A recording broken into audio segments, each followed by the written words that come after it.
बीजेपीच्या उमेदवाराला गेल्या 3 निवडणुकीमध्ये पाठीवरचं वारं होतं त्यांच्या, त्यामुळे ती वारं ढकलून नेत होतं.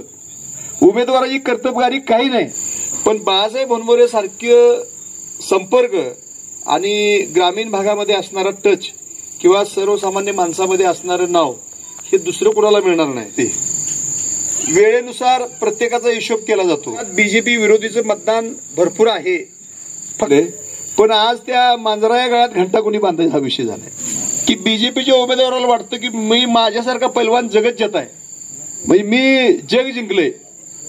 ही सगळ्यात भारी चालणार नाणं म्हणजे बाळासाहेब होनमोरे. उमेदवार ती नेहमी वल्गना काँग्रेसचा महाविकास आघाडीचा मीच ठरवतोय उमेदवार. प्रत्येक बातमीतील घटनेच्या वास्तविकतेची तुलना थेट पाहत रहा चांगली अपडेट. होनमोरेंनी एकमेव अर्ज भरला. अर्ज भरल्यानंतर ही जागा आज कशी सेनेला गेली तशी त्या काळात सुद्धा त्यावेळी आपला मित्रपक्ष म्हणून शेतकरी संघटना असल्यामुळं स्वाभिमानी शेतकरी संघटनेला ही जागा गेली. प्रतिकूल परिस्थिती एवढी होती की त्याला ज्योतिषन पंचांग बघायची गरज नव्हती. म्हणजे आम्हीच त्या स्टेजवर होतो. आप की बार 1 लाख पार आम्ही सगळ्या घोषणात मिरज पूर्व भागातल्या प्रत्येक गावातले आमच्यासारखे दोन्ही बाजूचे सगळे, आता आपल्या तोडकर साहेबांनी सांगितलं की दोन्ही बाजूचे प्रमुख गटाचे नेते प्रत्येक गावातले हे भाजपच्या स्टेजवर होते. आणि तशा परिस्थितीत सुद्धा म्हणजे निवडणूक लढवायची नाही हे प्रत्येक उमेदवारांनी ठरवलं होतं. काय निवडूनच येत नाही, कशाला पैसे खर्च करा, कशाला उभा राहावा.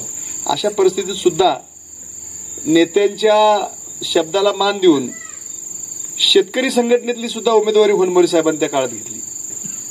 आणि अशा प्रतिकूल परिस्थितीत सुद्धा 67 ते 68 हजार मतदान 19 साली त्यांनी घेतलं. दरम्यानच्या काळामध्ये जयंत पाटील साहेबांनी त्यांच्यावरती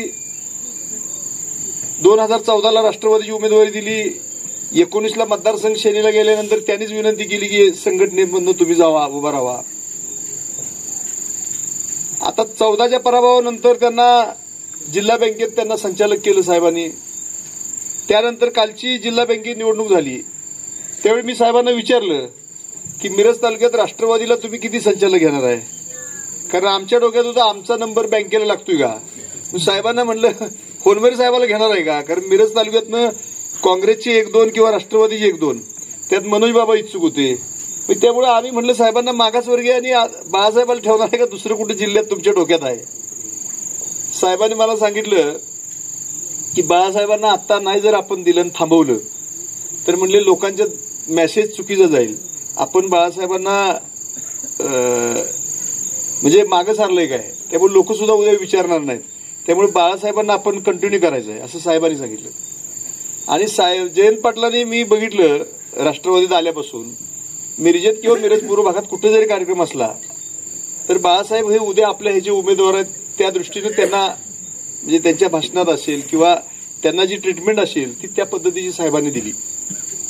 पण आजची परिस्थिती अशी निर्माण झाली की आम्ही सातत्यानं की ग्रामीण भागातला टच असणारा उमेदवार सलग 2009 पासून 3 वेळा निवडणूक लढवलेला आणि 4थ्यांदा मैदानात असणारा उमेदवार, आणि त्याच्यात सगळ्यात महत्वाचं म्हणजे जिल्हा बँकेची जी संधी होती त्या माध्यमातून ग्रामीण भागातल्या विकास सोसायटी किंवा शेतकऱ्यांच्या ज्या अडचणीसाठी जे सगळ्यांना मदत करणारा आणि सगळ्यांना सहज उपलब्ध असणारा माणूस म्हणजे बाळासाहेब होनमोरे संचालक.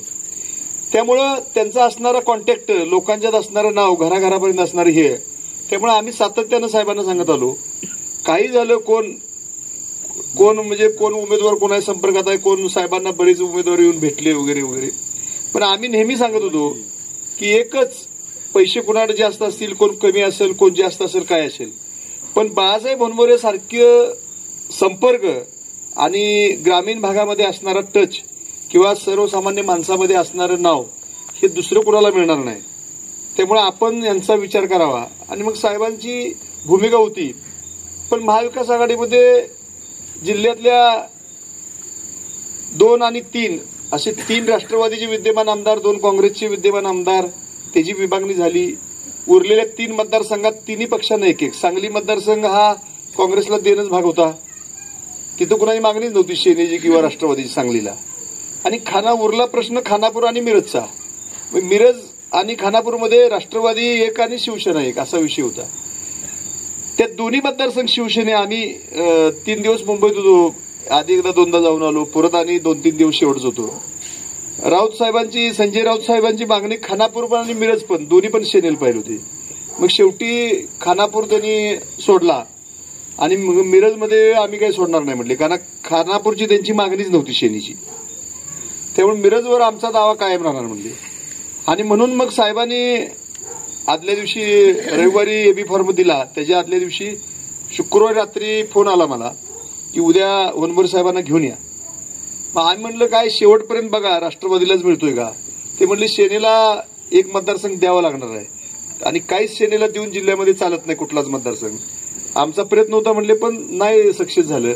आणि मग विचारलं की तुम्ही ज्योतीच्या चिन्हावर लढणार आहे का, म्हणजे शिवसेनेनं लढणार आहे का हे स्मशालीच्या चिन्हावरती. तर यांनी आम्ही पण विचार केला की आपण राष्ट्रवादी तुतारी घेऊन लढायचं आणि शिवसेनेच्या स्मशालीच्या चिन्हावर लढणं त्यात खूप फरक पडेल, त्यामुळे आपण नकार दिला. आणि शेवटी परिस्थिती जी आहे ती सगळ्यासमोर आहे. आता शेवटी आपण सगळे बघतोय की आपण जरी इथं काय समयोचित कोण काय बोललं तरी सुद्धा एक जिल्ह्यातली राजकीय दिशा आहे महाविकास आघाडीच्या दृष्टीने ती धोक्याची. आणि त्यामुळं इथून पुढचा प्रयत्नवादी समाजाचं काम करणाऱ्या माणसानं कशावर विश्वास ठेवून समाजाचं काम करायचं आणि कुठला अधिकार आपल्याला मिळेल ही परिस्थिती आता राहिलेली नाही. मग तो सांगली मतदारसंघ असेल, मिरज मतदारसंघ असेल किंवा अन्य कुठलाही मतदारसंघ असेल. म्हणजे पुढे बघून जनतेचं काम केल्यानंतर त्याला यश मिळतंय. पण एक नक्की आहे, वेळ ही कुणाचीच नसते. वेळेनुसार प्रत्येकाचा हिशोब केला जातो आणि ते वेळेनुसार हिशोब करण्याचं काम आपलं कर्म करत असतं. त्यामुळे बाळासाहेबांनी गेल्या 10-15 वर्षात जे काय त्यांच्या परीनं जिल्हा मध्यवर्ती बँकेच्या संचालकाच्या माध्यमातून असेल किंवा जयंत पाटलांनी दिलेल्या ताकदीच्या माध्यमातून असेल, त्यांनी लोकांच्यापर्यंत संपर्क करून जी काही छोटी मोठी कामं केली, जे काही कर्म केलं, त्यांच्या ऑलरेडी पदरात आता जसं सांगितलं की या जिल्ह्यातलं पहिलं उदाहरण आहे की मागासवर्गीयांना 2 वेळा जिल्हा मध्यवर्ती बँकेला संधी मिळणं, ही सुद्धा त्यांनी केलेल्या कर्माची फळच आहे. या पुढच्या काळात सुद्धा आज आपण बंडखोरी करायची किंवा नाही करायची साहेब काय म्हणतील किंवा काय, पण आज विषय असा आहे की 2014 साली सुद्धा आम्ही CR सांगलीकरांना प्रोजेक्ट केलं. त्यावेळेच्या नेत्यांना विचारून, त्यावेळेच्या सगळ्या काँग्रेसच्या कार्यकर्त्यांना एकत्र करून बऱ्याच बैठका झाल्या, गाववाईज झाल्या, पंचायत समिती गणवाईज झाल्या, जिल्हा परिषद गणवाईज झाल्या आणि शेवटी निर्णय घेतला की CR सांगलीकरांना तिकीट मागायचं. तिकीट मागितलं, 2 वेळा मिळालं, कॅन्सल झालं. बऱ्याच वेळा आम्ही ग्रामीण भागातले सगळे कार्यकर्ते मुंबईला झाले, बऱ्याच बैठका झाल्या आणि त्यातून परत उमेदवारी CR सांगलीकरांना मिळाली नाही. आम्ही भावनिक निर्णय घेतला की बंडखोरी करण्याचा आणि बंडखोरी केली आणि फक्त 20,000 मतं पडली. त्यावेळेस 4 पक्षाचे 4 उमेदवार होते. परत आम्ही CR सांगलीकरांचे हे 5वे उमेदवार 20-20, कुणाला 10, कुणाला 20, कुणाला 30 अशी मतं पडली आणि विरोधातल्या मताची विभागणी झाली. त्यावेळी सुद्धा बीजेपीच्या उमेदवाराला काहीतरी 93,000 का काहीतरी पडली 2014ला आणि या सगळ्यांची बेरीज 80,000पर्यंत जात होती. म्हणजे 12-13 हजारांनाच त्यांचा विजय होता. या मतदारसंघात बीजेपी विरोधीचं मतदान भरपूर आहे. फक्त त्याला दिशा द्यायला लागत्या आणि एक मार्गी जायला लागते. आज जरी आपण भावनिक विचार केला की आपण अपक्ष ठेवणं किंवा काय करणं, आपण अपक्ष ठेवल्यानंतर काय घडणार आहे, मग बीजेपीच्या उमेदवाराला निवडून यायला वन वे करून द्यायचं आहे का, तर ह्याचा सगळ्याचा अजून आता आज सकाळी CR सांगलीकरांनी मिटिंग घेतली. काय निर्णय घेतला मला माहित नाही, कारण मला पण बोलवलं पण मला जाता आलं नाही. आणि आता आपली ही मिटिंग आहे, वनखंडे सरांच्या बैठका चालल्या त्या काय करायचं, काय नेते मी आतनं करतो वरनं करतो ह्या करतो, म्हणजे कायचं वरनं आतनं चालू आहे. कोण काय म्हणतोय, कुणी आज तर मुंबईत जाऊन पाठिंबा दिला बीजेपीच्या उमेदवाराला. म्हणजे या सगळ्या भानगडीत कुणी बंडखोरी करायची का दिलेल्या महाविकास आघाडीच्या उमेदवाराच्या एका ताकदीनं सगळ्यांनी पाठीमागे घेऊन त्या उमेदवारा मागे राहायचं का बंडखोरी एखादा ठेवून सक्सेस, आमचं म्हणणं काय आहे, यश महत्वाचं आहे. त्यामुळे यश घ्यायचं असेल तर ह्या सगळ्या, म्हणजे मी आता फक्त होनमोरे साहेबांना म्हणतोय म्हणून नव्हे, आज वनखंडे सर असतील, शहर सांगलीकर असतील, विज्ञान माने असतील, ह्या सगळ्यांनी ठरवायला पाहिजे की समोरच्या उमेदवाराला पराभूत करायचं आहे का त्याला सोपं करून द्यायचं आहे. आणि आज म्हणजे आज ग्रामीण भागातनी बऱ्याच मतदारांच्या मध्ये संभ्रमावस्था आहे, लोकांच्यात नाराजी आहे. नाराजी काय आहे की आता बीजेपीच्या उमेदवाराला सोपं झालं की अजून सोपं नाही. कारण आजपर्यंत एक लक्षात घ्यायला पाहिजे, 2009, 2014 आणि 2019 या 3 निवडणुकीमध्ये बीजेपीच्या उमेदवाराला आपण सायकल चालवताना आपल्या तोंडावरचं वारं आणि पाठीमागचं वारं, बीजेपीच्या उमेदवाराला गेल्या 3 निवडणुकीमध्ये पाठीवरचं वारं होतं त्यांच्या. त्यामुळे ती वारं ढकलून नेत होतं. उमेदवाराची कर्तबगारी काही नाही. आज जरी मंत्रिपदाची झुल पांघरलेली असली, जरी काय कामं कोण काय ढोल बडवत असलं, कर्तबगारी शून्य आहे. मी जवळनं बघितलेले आहे. हे सगळं प्रशासन केलंय आणि जे आज वनखंडे सर त्यांच्यापासून बाहेर पडलेत त्यांचीच ही कमाई आहे. म्हणजे जे आजपर्यंत जे काय झालं ते त्यांच्यामुळे झाले, स्वतः शून्य आहेत हे आम्ही जवळनं बघितलंय. पण आज त्या मांजराया गळ्यात घंटा कोणी बांधायचा हा विषय झालाय. त्यामुळे आजची जी परिस्थिती आहे, हे कालचं तुमचं लोकसभेचं तुम्ही निकाल बघितलाय, त्यामुळं बीजेपीच्या उमेदवाराच्या समोरचं वार आहे. म्हणजे आजच्या एवढी पराभूत करायची संधी कधीच नाही अशी परिस्थिती. पण ते आपण म्हणतो ना, देवाला द्यायला ते वटा नाही घ्यायला, ग्रामीण भागातली म्हण आहे. पण ह्या म्हणीचं रूपांतर वटा कसा फाडायचा का शिवायचा की उद्या 3 वाजेपर्यंत सगळ्या उमेदवारांनी ठरवायचं आहे. त्या वट्याला भोकं पाडायची आहे ती का त्याला शिवायचं आहे, कुठं भोक पडला असेल त्याला, का त्याला चिकट बंद करायचं आहे कुठं बुळकं पडलेली. ही या ज्यांनी अर्ज भरलेत आम्ही सांगणारे लय आहे. म्हणजे भावनिक गुण सांगणारे आम्ही, भावनिक गुण सांगून उमेदवार उभा करून खूप हे झालं.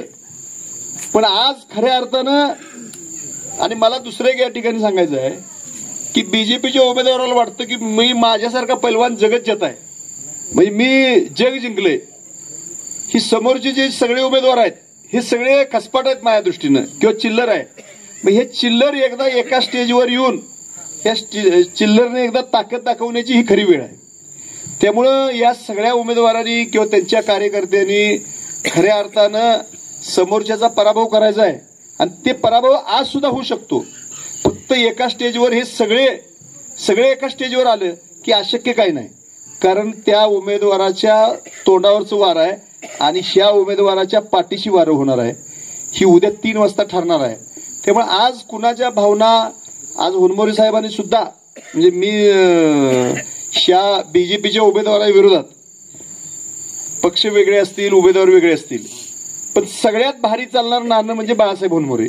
हे मी साहेबांना क्लिअर कट म्हणजे सातत्यानं, आणि मी शेवटपर्यंत ह्यांच्या बरोबर राहिलं. आता कोण हसत असेल, दिनकर उगाच होनमोरे साहेबांना घेऊन फिरतो, ही काय मिळणार आहे, काय होणार आहे काय. शेवटी कसं आहे, ज्याचं ओरिजिनल आहे, कारण मी सांगलीकर साहेबांच्या सुद्धा 2014ला त्यांच्याबरोबर होतो, 19ला बीजेपीच्या उमेदवाराबरोबर होतो, 2009ला सुद्धा बीजेपीच्या उमेदवाराबरोबर होतो.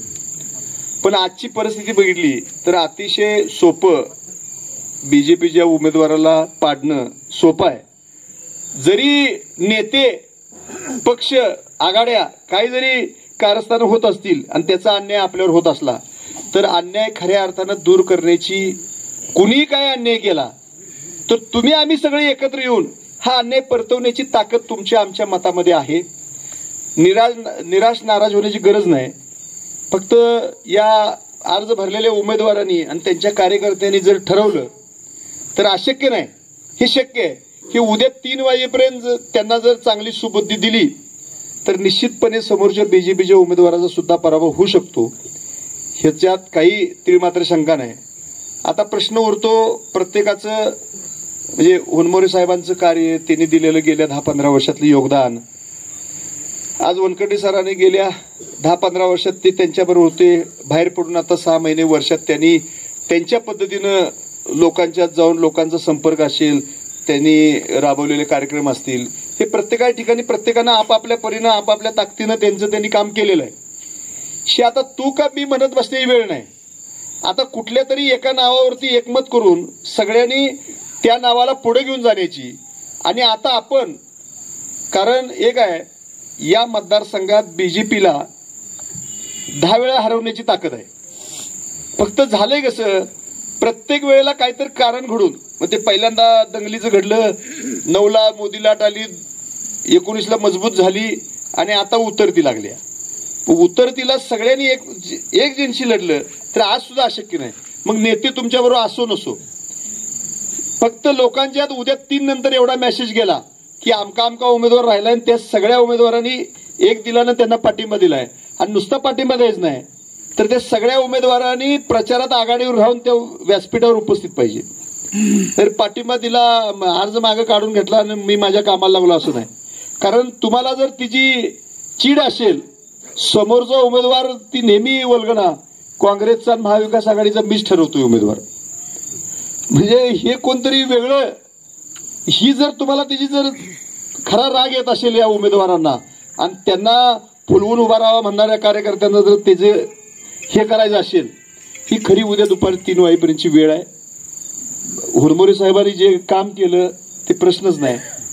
आता शेवटी कसं आहे, आज आपण टीव्हीवर बघतोय 3 पक्ष एकत्र आल्यानंतर जागा बऱ्याच जणांनी कोणी मेहनत केलेली जागा तिकडे गेली, तिची इकडे आली. शेवटी मग प्रत्येक पक्षाला पक्ष वाढवायचा, त्याचे